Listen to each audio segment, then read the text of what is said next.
बहुत समय पहले अनंतपुर नाम के राज्य में राजा विक्रमसिंह का शासन था। राजा अपने न्यायप्रिय स्वभाव और प्रजा की भलाई के लिए पूरे राज्य में प्रसिद्ध था। उनका नियम था कि हर सुबह वह दरबार में बैठकर अपनी प्रजा की शिकायतें सुनते और न्याय करते। एक दिन दरबार में एक अजीब मामला आया जिसने सभी को चौंका दिया। 2 व्यापारी और सोने की अंगूठी। दरबार में 2 व्यापारी आए और राजा से न्याय की गुहार लगाई।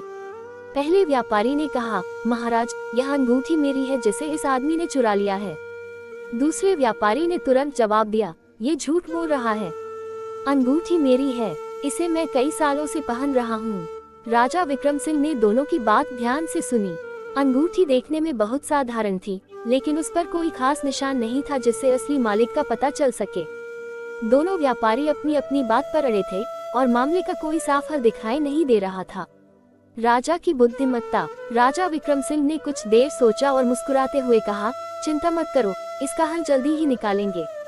उन्होंने एक सैनिक को बुलाकर आदेश दिया, इस अंगूठी को ले जाकर राजमहल के बगीचे में लगे गुलाब के पौधों के बीच रख दो और सुबह वापस ले आओ। सभी दरबारी यह सुनकर हैरान थे कि अंगूठी का गुलाब के पौधों से क्या संबंध है, लेकिन किसी ने कुछ नहीं कहा। राजा ने दोनों व्यापारियों को अगली सुबह आने का आदेश दिया।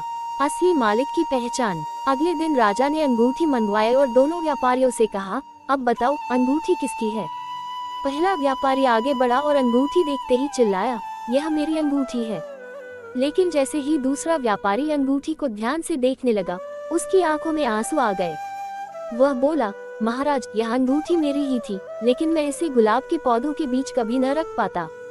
गुलाब की खुशबू मुझे मेरी माँ की याद दिलाती है और उनकी यादें बहुत कीमती हैं।